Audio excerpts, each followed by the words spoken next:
Salut à toutes et à tous, bienvenue à Valberg pour le Biking Man Alpes-Maritimes, troisième rendez-vous de la saison du championnat du monde d'ultracyclisme.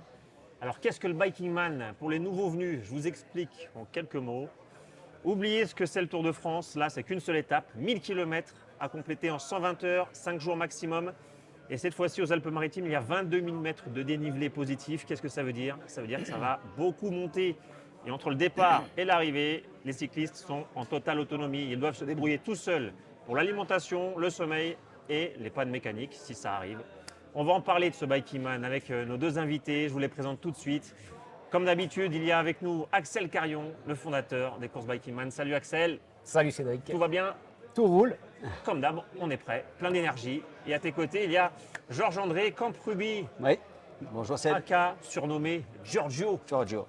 Si. Giorgio, ça fait combien de Biking Man toi? Donc ça va être mon 8e là. 8e Biking Man. Oui. Giorgio, Ouais. un vétéran, comme on les appelle ici dans les courses Biking Man. Alors Georges, on va commencer par toi. Honneur aux cyclistes. Merci. Comment tu te sens avant d'aborder cette 8e course pour toi? Ah ben écoute, je me sens bien. Cette année, je me sens bien. Je me suis bien reposé, bien entraîné. Je suis bien. Ouais, je me C'est sens ta très bien. première de l'année 2024? C'est la première, oui. J'ai eu un petit loupé en début d'année par rapport à des raisons familiales, mais qui font partie de la vie. C'était une autre épreuve, on va dire. Mais voilà, je suis là, je suis présent ici aujourd'hui. Cette fois-ci, tu es bien là Ouais. et c'est bien là l'essentiel. Et à tes côtés, donc Axel. Axel, on est donc au 3e rendez-vous de la saison, Biking Man Alpes-Maritimes, anciennement appelé Biking Man France. On a changé de nom, mais on a changé aussi de parcours. Est-ce que tu peux nous le résumer dans les grandes lignes, ce parcours? Eh bien, on part de la position de nid d'aigle de Valberg, donc au cœur des Alpes-Maritimes. Donc c'est une boucle Valberg-Valberg avec 3 points de contrôle qui ont pour vocation de mettre en valeur et en avant les plus beaux cols franco-italiens, puisqu'on a une partie en France et une partie en Italie sur ce parcours. Le premier point de contrôle, donc on part de Valberg, on va aller jusqu'à Briançon en passant notamment par le col de la Cayolle, qui est une splendeur. Une fois qu'on est à Briançon, CP1, 180 km pour s'échauffer. On bascule côté italien avec deux monstres italiens très connus des aficionados de cols un peu exotiques et sauvages, col de Finesse et col de Vacera. Pas trop en dire sur les pourcentages, les résumés de course en parleront, mais c'est deux beaux monstres avec deux portions gravel également sur les finaux de ces cols de 5 km de long. Ensuite, piémont italien, donc plutôt plat, pour attaquer une splendeur franco-italienne, la Lombarde. Côté italien est assez difficile d'ailleurs, pour rejoindre la vallée latinée, puis col de la Couillole, pour rejoindre Valberg où se trouve le CP2. Là, ça va être mentalement très très difficile pour les participants de revenir au point de départ du village de course pour se réengager derrière ou pas, mettre le clignot ou pas, pour 500 derniers kilomètres qui sont brutaux et qui vont être surtout, je pense, parmi les kilomètres les plus beaux des Alpes-Maritimes, puisqu'on va vraiment faire un tour de l'ouest vers l'est des Alpes-Maritimes, avec notamment, pour ne citer que, en termes d'ascension, les cols mythiques de Turini, le col de Saint-Martin, le col de la Cine et le col de Valberg, en terminant par un final par les gorges du Sian, qu'on appelle également le Colorado niçois. Alors c'est drôle parce que quand tu nous décris le parcours comme ça a l'air sympa, très joli. Mais quand on regarde le profil, moi je l'ai regardé du coup, ça fait que des dents de requin. Donc c'est quand même extrêmement difficile ce qui les attend, on est d'accord? Alors, c'est une épreuve XXL, c'est probablement l'une des épreuves Biking Man Origin 2024 les plus difficiles, parce que effectivement c'est une épreuve qui est taillée pour des profils comme Giorgio, des profils de grimpeurs légers, avec des très longues ascensions. Rien que la première, la Cayolle, c'est plus de 30 bornes de montée. Donc effectivement, ça fait des grandes dents, parce qu'on monte pendant de nombreux kilomètres, 20, 25, 30 bornes, pour redescendre après pendant 30 km. Donc c'est taillé pour les grimpeurs. Après, pour les aficionados du Biking Man et les gens qui font du vélo le dimanche ou je dirais à titre amateur, on connecte, je pense, un parcours que très très peu de gens dans leur vie auront la chance de connecter une fois.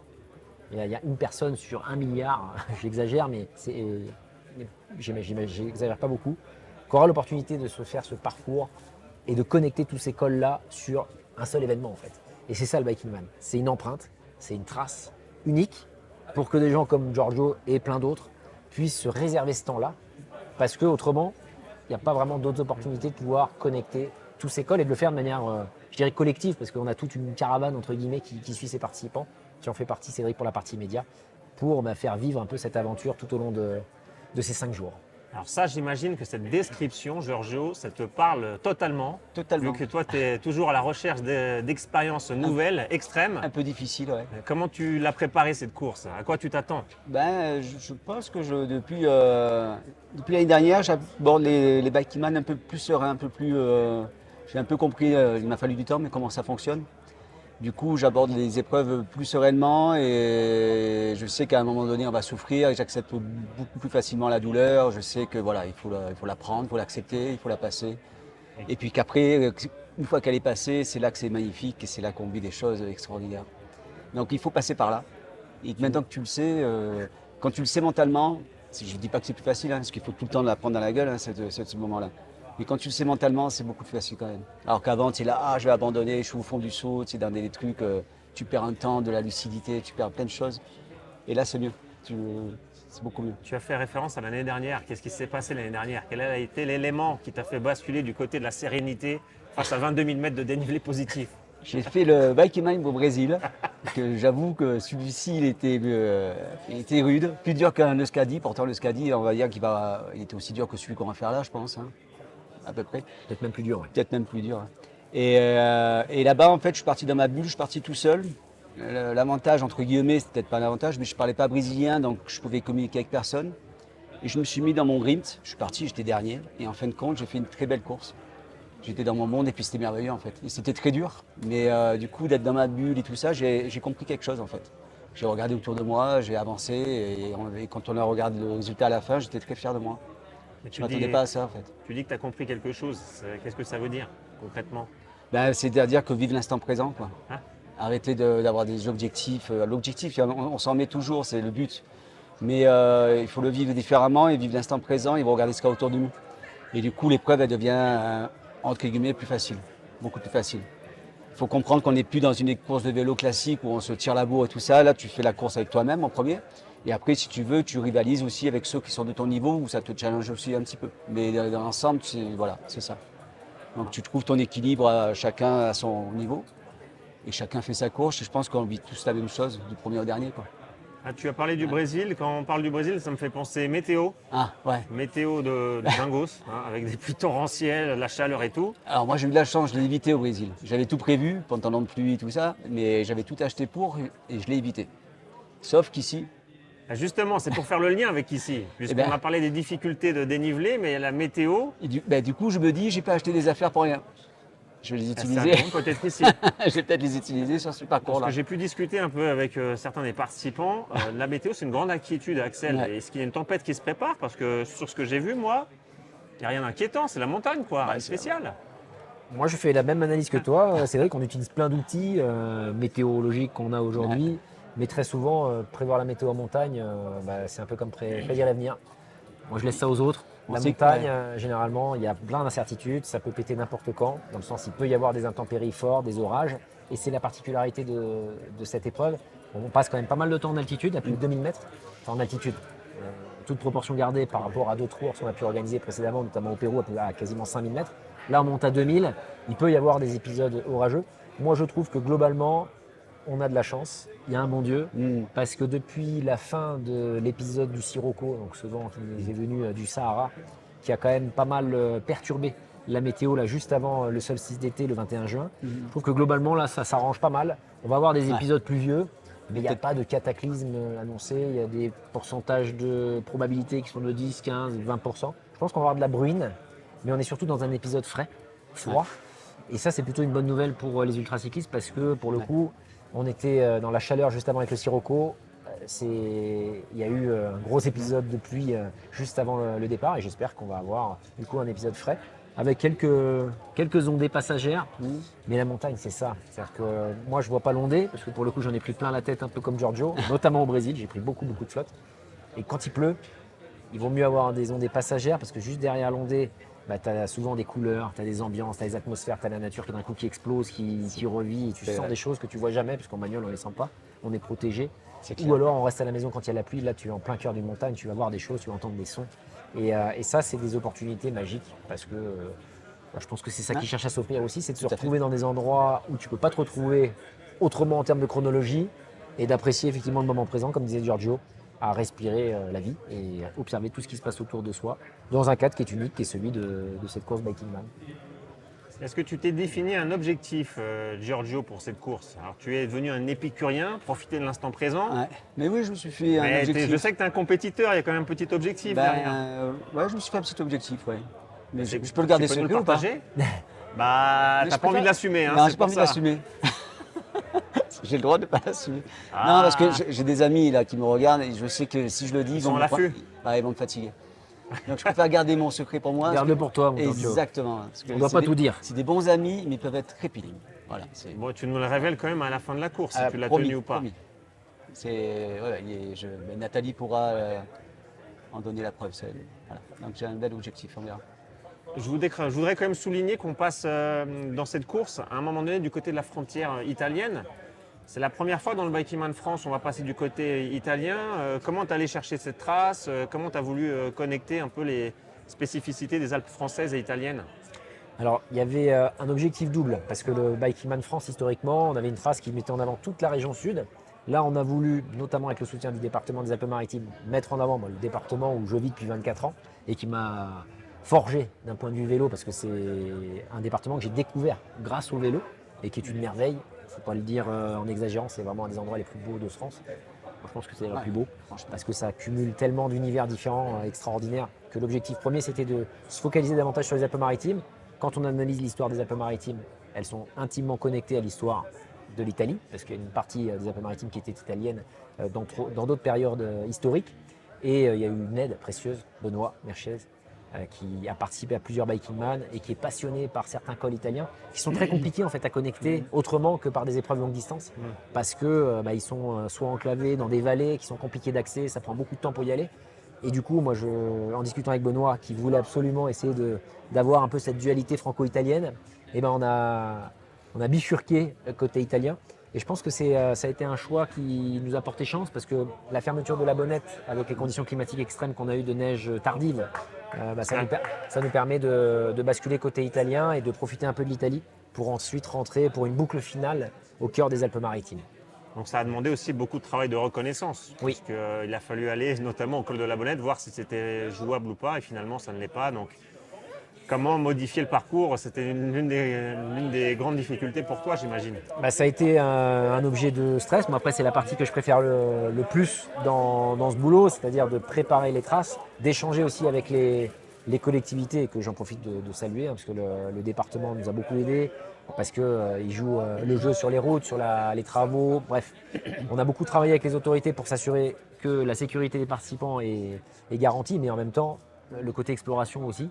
Donc ça n'a pas été simple, parce que finalement il y a eu beaucoup d'incertitudes de tous les acteurs, toutes les personnes qui gèrent les routes. Il y a une grosse incertitude. La Lombarde a ouvert la semaine dernière, la Bonnette a ouvert à 100% la semaine dernière, mais a encore fermé de nuit. Bon voilà, toutes ces incertitudes-là, finalement c'est l'adaptation qui est nécessaire aujourd'hui par rapport aux les changements climatiques que l'on vit, les années qui sont très différentes d'une année sur l'autre, imprévisibles. On a besoin de s'adapter, et les ultracyclistes, notamment Giorgio, sont là pour en témoigner. Et je pense que c'est un beau témoignage quelque part qu'on envoie tous, que ce soit côté orga, parce qu'il faut vraiment être accroché, patient, et il faut avoir le cœur bien solide, mais également côté participant, c'est ce qu'on partage dans nos veines, c'est qu'on a envie un peu de s'adapter, de montrer que même quand ça change et que c'est difficile, on est là et on n'annule pas pour autant. S'il y a un peu de pluie, on y va et on essaye. Donc Giorgio, tu as tout pris avec toi? Froid, pluie, pour te protéger du froid, de la pour pluie. revenir sur ce que disait Axel, ce côté d'aller en Italie, c'est ce qui m'a plu et ce qui m'a fait revenir sur la France. Justement, ce côté exotique, entre guillemets, où on part à l'aventure dans des contrées qu'on ne connaît pas, c'est vraiment ce qui nous attire, nous, ultra-cyclistes. On a besoin de découvertes et d'aventures et d'imprévus où on s'adapte. C'est ça qu'on vient rechercher, quoi. Donc l'Italie, c'est une découverte pour toi là? Ces cols-là, c'est totalement une découverte. Ouais, c'est chouette. Je suis très content. Super. Je te souhaite une excellente aventure, Giorgio. Merci. Bonne route. Attention sur la route, hein. Prudence oui. d'abord. Oui, bien sûr. Et puis bravo Axel d'avoir réussi à connecter la France et l'Italie et tous ces cols mythiques, puisqu'ils font souvent partie du Tour de France d'ailleurs. Donc ça sera une très belle aventure pour tout le monde. Je vais vous laisser aller vous continuer, vous préparer pour ce Biking Man Alpes-Maritimes. Et puis on va enchaîner avec la deuxième partie de cette émission. Très bien. Merci. Cédric. Allez, on enchaîne avec la suite de cette émission et nos deux nouveaux invités que je vous présente tout de suite. On commence par Marion Joubert. Salut Marion, comment vas-tu? Salut, ça va, un peu stressé? Stressé? Mais pourquoi donc? Je sais pas, quelques kilomètres à vélo. Ouais, 1000, ça va, en 5 jours. Clément, toi qui connais bien le Bikiman, ça se fait 1000 Ça se km fait. en 5 jours. Un jour après l'autre et à la fin, normalement, on arrive. Tout se passe bien. Clément Bancon, 5e Bikiman. 5e, ouais. Si je ne me trompe pas, voilà. C'est ça, lui commence 5e. à lui faire une très très belle collection. Alors on va d'abord donner la parole à Marion quand même. Toi qui es nouvelle venue dans le Bikiman, comment tu l'abordes cette course? Tu parlais un peu de ton stress. Qu'est-ce qui te stresse? Et un peu l'inconnu, je dirais, et puis la météo. Comme il a dit, ça va être jour par jour, on va voir. L'aspect sommeil aussi, j'espère ne pas trop m'endormir parce que c'est un peu l'angoisse quand je m'endors. Mais sinon, on pourra s'arrêter et dormir un peu.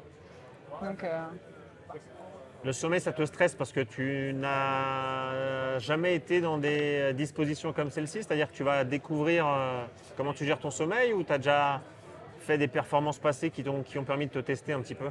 non, j'ai déjà fait du non-stop en raid multisport, mais c'était donc pareil où du coup on dort quand on veut. Donc l'idée c'est de dormir quand on est fatigué, quoi. Mais c'est vrai que des fois on va un petit peu lutter et en fait on se rend compte qu'on n'avance plus et là faut se dire on s'arrête. Et des fois ça passe bien, on s'endort pas et tout va bien. Et on est toujours content quand le soleil se lève. Ça c'est le petit bonus. Ouais. Ça, c'est une règle universelle. Le lever du soleil, Oui, Clément, ça, tu connais. C'est mon moment préféré de la journée parce que je sais que la nuit en général a été difficile. Donc, Oui. Et ça annonce le café surtout. Et ça, c'est le petit bonheur, ça. Quand tu entends Marion avec ses craintes, quel conseil tu pourrais lui donner, toi? C'est compliqué parce qu'après, chaque personne est différente. Mais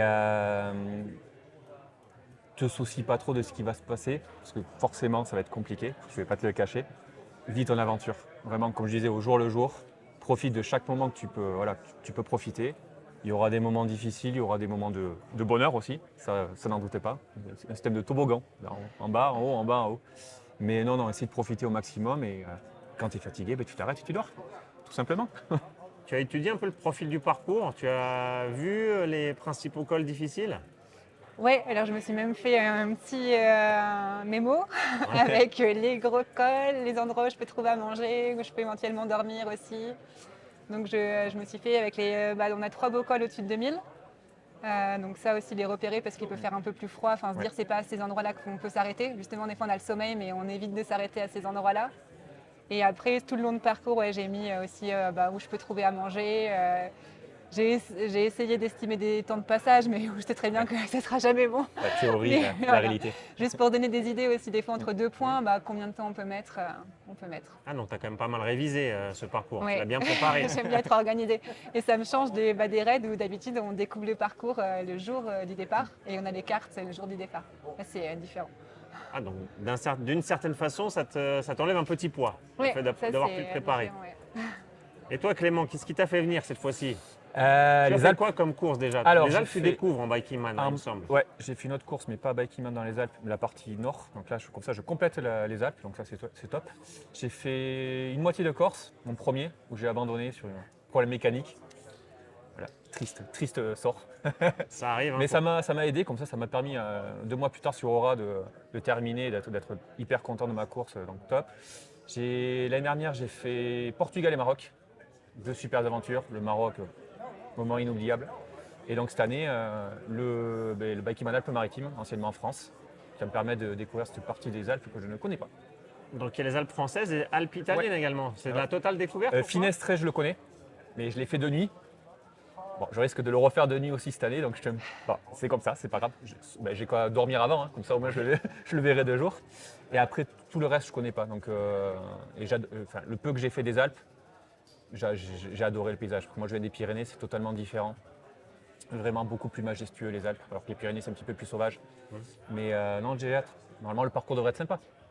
22 000 mètres de dénivelé positif. Ça veut dire que ça va beaucoup monter. Ça va beaucoup descendre aussi. Ça va beaucoup descendre aussi. Mentalement, C'est plus ce qu'il facile faut de se dire. descendre ou de monter? Là, avec les conditions météo, je pense que ce sera plus facile de monter que de descendre. Les conditions météo. Alors, j'ai parlé avec plusieurs ultracyclistes. On en a parlé tout à l'heure avec Axel et Giorgio. Vous êtes obsédés par ça, mais qu'est-ce qui vous obsède? C'est le froid? C'est la pluie? Parce que les conditions météo en montagne, elles sont finalement imprévisibles. Moi, c'est plutôt les grosses averses et les orages. Après, le froid, je suis plutôt habituée. Donc ça, après, si on est bien équipé, je trouve que ça passe. Mais ouais, c'est plutôt se prendre une grosse averse, orage et être mouillé. Après, j'ai pris normalement tout ce qu'il faut pour. Tu dis que tu es habitué au froid, tu viens de quelle région? Moi, j'ai Alpes du Nord, à côté de D'accord. Grenoble. D'accord, mais tu as tout l'équipement pour le froid et la pluie, j'imagine, avec toi quand même. J'ai tout l'équipement et j'ai pris tout ce qu'il fallait. Et toi? Bon, météo le froid, ça va, en règle générale, mais le combo froid-pluie, on a beau avoir tout l'équipement nécessaire, je suis désolé de te dire ça, mais une fois qu'on est mouillé, dans les montées, ça va, puisqu'on on va pas vite, donc il n'y a pas cet effet avec le vent qui nous saisit. Mais c'est vrai que dans les descentes, on peut vite... L'hypothermie, j'espère pas. De toute façon, on a la couverture de survie, on a tout ce qu'il faut, et normalement, on a les vêtements adéquats pour pallier à tout ça. Mais c'est vrai que les descentes avec la pluie et le froid, pas génial. En plus du caractère dangereux que la route Ouais, mouillée. et en plus. Mais bon, fera attention. Qu'est-ce que tu retiens dans ce parcours? Est-ce qu'il y a un col particulier que tu vises, que tu as envie de grimper? Alors, initialement, la bonnette. Oui. Il n'y a plus de bonnette. Une bonnette à cause de la neige, fermée la nuit, donc il a fallu modifier le parcours. Petite déception. On pourrait se dire, tiens, on a moins de D+, donc on est content. Et moi, j'étais vraiment pas content parce que je voulais faire la bonnette. Mais bon, après, ça, c'est les aléas de l'organisation. Et je comprends tout à fait, il n'y a aucun souci. Honnêtement, tous les cols. Il n'y a pas particulièrement de col. Peut-être le dernier, la Lombarde, sur le transfert vers l'Italie, enfin, Italie-France, qui peut mal être assez sympathique à mon avis. Mais je pense que là, connaissant un petit peu Axel et ayant fait quelques bikeman comme tu as dit, je pense que les parcours sera bien du début à la fin. Et toi, tu as visé des cols aussi qui retiennent ton attention ou pas, Marion? Pas particulièrement, enfin, tout ça a l'air vraiment sympa, enfin, ça a l'air d'être vraiment plutôt des petites routes, tout ça, donc moi c'est ce que j'aime bien, donc non, ouais, découvrir un peu les Alpes du Sud, je connais pas bien, donc ça va être une belle découverte. Donc tu nous as dit tout à l'heure que tu as fait du raid multisport, tu viens sur un Biking Man, on a compris, tu es une aventurière. Qu'est-ce qui te plaît dans ce type d'aventure un peu extrême pour le commun des mortels, il faut le dire? Pourquoi tu t'engages dans des choses comme ça? C'est déjà un peu un challenge pour moi-même. Et puis, je trouve aussi on vit des aventures qu'on ne vivrait jamais dans notre quotidien si on ne fait pas de telles courses. C'est vrai j'ai forcément des souvenirs de moments difficiles, mais aussi de moments extraordinaires, dans des endroits que je ne serais jamais passé, découvrir des paysages, des levées du soleil, on en fait plusieurs. Alors que c'est vrai que chez moi, j'ai du mal à me motiver pour me dire allez, je vais aller me faire un petit lever du soleil. Donc voilà aussi toute cette découverte et puis d'aller un peu au bout de soi, de dépasser un petit peu, de se dépasser. Donc, Un beau défi. Ouais. Ouais. En tout cas, bravo à toi d'être venu au Biking Man car tu fais partie des rares représentantes féminines. Donc il va falloir représenter au mieux les femmes. Ça te chagrine pas un petit peu des fois de voir aussi peu de femmes dans ce type d'épreuve d'aventure? Si, je trouve ça dommage justement dans le raid, ils ont mis dans les règlements d'avoir une féminine par équipe, ce qui a poussé à avoir un peu plus de femmes. Et c'est vrai que moi, si on ne m'avait pas poussé à le faire, j'aurais jamais fait ça. Et comme ils cherchaient forcément une féminine, c'est comme ça que je me suis lancée. Et après, je conseille à n'importe quelle féminine de se lancer une fois. C'est vrai que ça fait un petit peu peur, mais après, c'est des telles aventures. Voilà, c'est vraiment, moi, mon but, c'est de terminer, c'est vraiment ça, et de se dépasser et de vivre l'aventure, quoi. Donc le plus dur, c'est de franchir cette première barrière. Oui. Barrière, on a beaucoup d'appréhension. Oui, Et après, normalement, on prend goût et ça roule tout seul. c'est ça. Toi aussi, c'est l'aventure qui te fait revenir à Ouais. chaque fois, Clément. L'aventure, T'es jamais lassé? Non, parce qu'en fait, chaque course est différente, chaque moment est différent. On passe par de telles émotions. C'est un petit peu bateau à dire, mais c'est vrai qu'il y a tellement des up and down. Et puis on peut le retrouver que dans ce genre d'épreuve, pas quand on part de notre confort de notre lit le matin et on sait qu'on va rentrer le soir. Là, on est vraiment dans des situations où c'est des enchaînements de kilomètres et on se retrouve sur des routes et sur des moments de vie, on peut dire ça comme ça, qu'on ne peut pas retrouver autre part que dans une course d'ultra-distance ou un trail d'ultra-distance. Enfin, quelque chose qui demande plusieurs jours et plusieurs jours d'inconfort aussi. Ça demande quand même 5 jours. Oui. Pour toi, peut-être un peu moins. J'espère. Mais ça demande quand même un engagement total. Ouais. C'est vrai que c'est pas un effort anodin. Non, ça demande une préparation physique. Parce que bon, après, il y en a qui arrivent à s'inscrire sur ce genre de course sans avoir beaucoup roulé. Ça, moi, je ne comprendrai jamais, mais bon. Ils le font et ils arrivent à la fin parce qu'en fait, ils ont un mental incroyable. Je pense que pour moi, c'est 70% de mental, 30% de physique. Le physique permet après d'évoluer dans le classement, soit plus en avant ou plus derrière. Mais si on a un mental d'acier, on est prêt à tout, quoi. Normalement, on le finit déjà. On le finit, ouais. Normalement. Sans avoir cassé le vélo, Oui, voilà. évidemment. Hein. On Ça, parle c'est d'autres aléas. Voilà, ça, c'est d'autres aléas. Ça, on n'en parle pas. Tu t'es défini un objectif ou pas pour cette course, Clément? Je j'aime- sais que toi, tu aimes ouais. bien performer, tu as l'habitude, tu as l'expérience maintenant. Performer, oui et non. Moi, ce que j'aime avant tout, c'est prendre du plaisir. Et vu que je roule beaucoup dans l'année, je sais que voilà, si tout se passe bien, je peux jouer un petit peu. Je ne jouerai pas dans les 5 premiers parce que ça va trop vite et ça dort pas. Mais ouais, un petit top 15, ça serait pas mal. Ouais. 3 jours et demi. Ouais. D'accord. Et toi, Marion, tu t'es défini un objectif ou pas? Et j'aimerais bien arriver mercredi de jour, je me suis dit, ou jusqu'à minuit, quoi. Mais après, pareil, le but c'est de finir. Donc, voilà, si j'ai besoin de dormir plus ou de m'arrêter plus, ça sera tout aussi bien. Parce que tu parles du sommeil, tu t'es défini une stratégie? Tu comptes t'arrêter tous les soirs pour dormir? Comment ça se passe? Et là, je me suis dit, avec la météo, je vais peut-être pas trop dormir la première nuit. Juste m'arrêter, à moins que je m'endorme, mais sinon pas trop dormir la première nuit, faire plutôt pas mal de sommeil la deuxième et pas trop la dernière. Si possible en faire que 3, mais après. Quand tu dis pas mal voilà. de sommeil, il faut que tu nous expliques qu'est-ce que ça veut dire pour les gens qui nous regardent. C'est 3 heures? Au moins 3-4 heures de sommeil. Donc ça, c'est une grosse Ouais. nuit. Ça, c'est une bonne nuit. Ce ultra, c'est une bonne nuit. Ouais.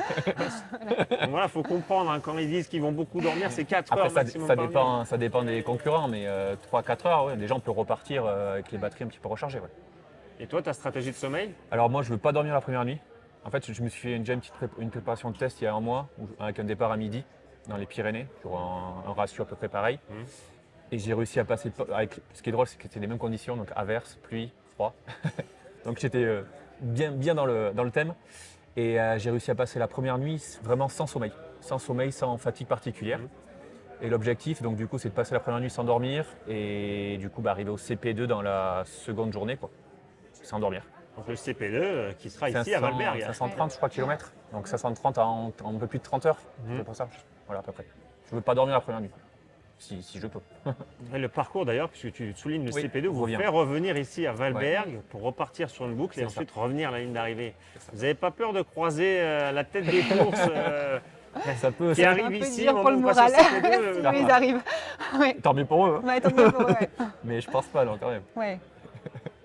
J'espère pas pour vous, mais c'est vrai qu'on est un peu réfléchi en discutant. Ça peut mettre un coup au moral quand tu vois les premiers qui arrivent, enfin ceux qui sont bien devant toi, Ouais. et que toi tu n'es qu'au CP2 et qu'il te reste encore quasiment 500 bornes. Je sais pas quel est le ratio entre le premier et le dernier en général, mais s'il y a 400 km d'écart, ça peut se jouer. Hein. Oui. Parce que 500 le CP2, ouais, ça peut se jouer. Ouais. Bah écoutez, on va suivre ça de très près grâce au live tracking, puisque vous avez tous un tracker GPS, donc vous pourrez, vous les téléspectateurs qui nous regardez, vous pourrez les suivre en temps réel sur la course de ce Bikeman Alpes-Maritimes. En tout cas, merci à vous d'être intervenus dans notre émission. à toi. Marion, Clément, Merci. on va vous suivre, évidemment. On vous souhaite une bonne aventure, C'est gentil. une belle route. Et quant à nous, eh bien, on se donne rendez-vous pour les résumés quotidiens qui vont alimenter cette aventure du Bikeman Alpes-Maritimes. Des résumés que vous pouvez retrouver sur YouTube et sur Sport en France. Actualité aussi sur les réseaux sociaux du Bikeman et évidemment via la plateforme de live tracking avec notre partenaire Owaka pour suivre en temps réel, jour et nuit, ce Bikeman Alpes-Maritimes qui, je vous le rappelle, va démarrer ce dimanche midi et se terminera donc 5 jours après, le vendredi midi, au bout des 120 heures de course. Merci de nous avoir suivis. À très bientôt. Salut à tous.